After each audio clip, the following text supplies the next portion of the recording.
Welcome to Civics in a Year, the podcast that makes civic literacy fast, accessible, and surprisingly engaging. In just 10 minutes an episode, we'll tackle one of 250 essential questions about American democracy, how it works, why it matters, and what it means for you. Whether you're a student, a teacher, or just someone who wants to better understand your country and your rights, you're in the right place. Civics in a Year is powered by the Civic Literacy Curriculum from the Center for American Civics and is produced in partnership with the School of Civic and Economic Thought and Leadership at Arizona State University. Welcome back. It's Field Trip Friday with our good friend, Jeremy Goldstein from the Trust for the National Mall. Jeremy, I am real stoked about today's tour because it's the America 250th tour. I'm sure everybody has heard about America 250, whether you're in the civics world or not, because the branding seems to be everywhere. We're really excited to celebrate our nation. So today's tour is going to take us through a couple of monuments. And like all of the other tours, it will be linked in our show notes. Please, please, please click the link, check it out. This one has 5 sites, about an hour estimated walking time, unless you're like me and like to read everything possible in every monument. But today we're going to talk about like the Washington Monument, Constitution Gardens, Thomas Jefferson's Memorial, and one that I just learned about, George Mason's Memorial. So Jeremy, welcome back. Can we talk about how do these memorials connect us to the nation's founding ideals? You know, it's interesting, and thank you for having me back. I am always excited for these conversations. I will quickly note, you know, I started 2 years ago at the Trust for the National Mall, and the 250th was like off in the distance. And I wrote down, and I was taking notes for a meeting today, and we're 22 days into the 250th right now, which is fascinating. Amazing. And I have these memories because I'm old enough of 1976. I was really young, but of just the presence of the Bicentennial and, you know, the semi-quincentennial, which we're in right now. I had this sort of these memories of not just the branding, but red, white, and blue everywhere. I had a pair of red, white, and blue bell bottoms. One of my friends had a bonnet. That's amazing. The Wheaties boxes, everything was branded for 1976. So, you know, we're in a different era. We're at the 250th, and we put together on the site this link of sites that starts really at the National Archives for the founding documents, and really check their exhibit out. They have some great documents that are on display, especially for the 250th. They're bringing some of the things out of the back room, so to speak. And then we recommend that you take the overview of this as you take the walk to the Washington Monument. Constitution Gardens, which was built and designed and built in 1976, where the trust is actually raising money to renovate that.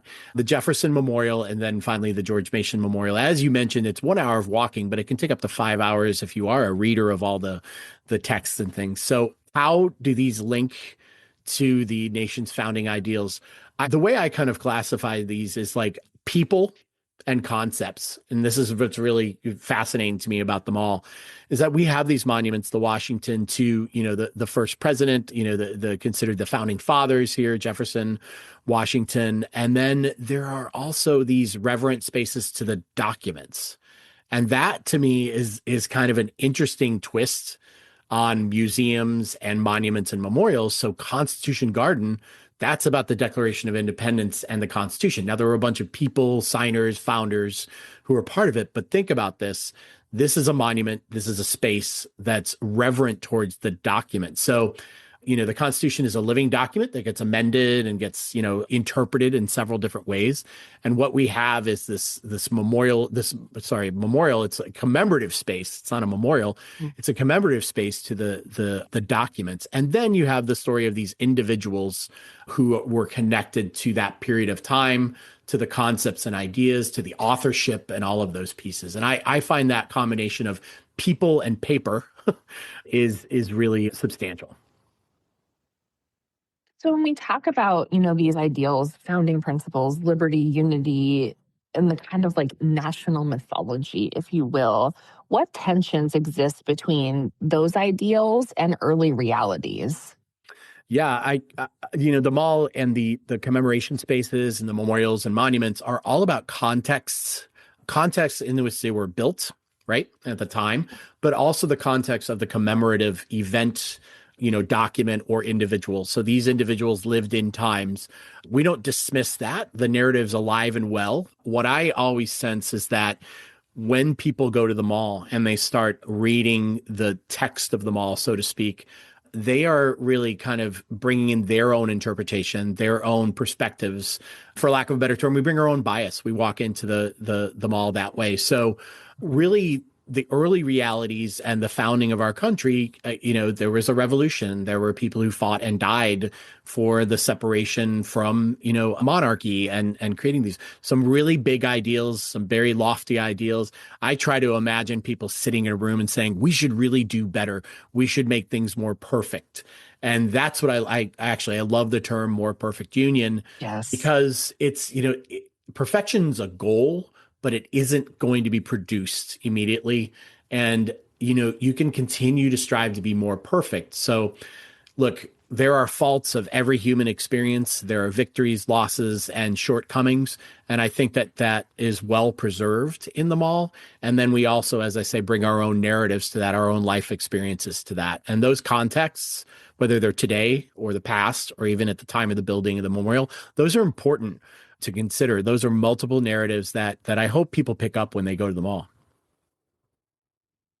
And I love that you talk about reflection, because I think that's one of my favorite things about the National Mall is there's all these really amazing things, but it also really asks you to reflect. So how do physical symbols like the Washington Monument, because I feel like that is like one of the symbols, right, of the mall, how do those reinforce our civic identity? There's so much there that I could talk about it for about an hour.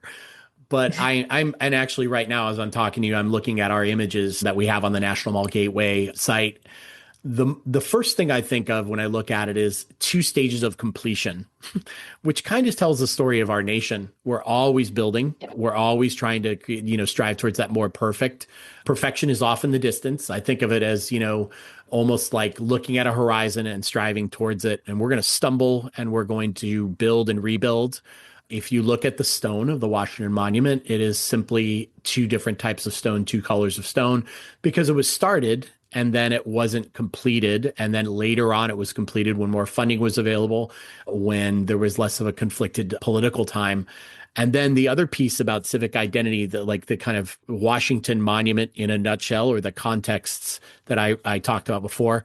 This is if you go to the Washington Monument and you take the elevator up, and I've talked about this in a past episode, I think, the commemorative stones on the elevator or the shaft up the middle of the Washington Monument, I find those really interesting. I could spend days. I would love to kind of like spend days taking the elevator up slowly or walking up the steps slowly and looking at all of these, because yes, there are commemorative stones to states, but also at the time, there are civic organizations like the Grange and other groups from towns and cities across the United States that have put their stone in the Washington Monument. So what it is this composition of a snapshot of a time when that monument was completed.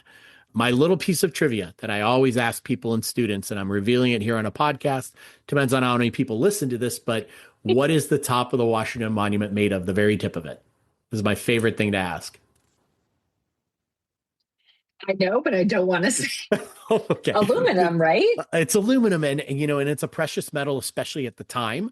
And a lot of people are like, gold. And I'm like, not so much. And, that aluminum top of the Washington Monument, which is the cap of the Washington Monument, I find it to be kind of an interesting little piece, because you have this great stone monument in the tradition of obelisk type monuments.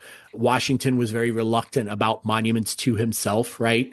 If you're going to talk about a humble individual and the complexity of Washington's leadership, that's kind of a symbolic piece too. So I always find that the monument has these layers and several chapters within one monument, because it really, as it's being built, it spans time.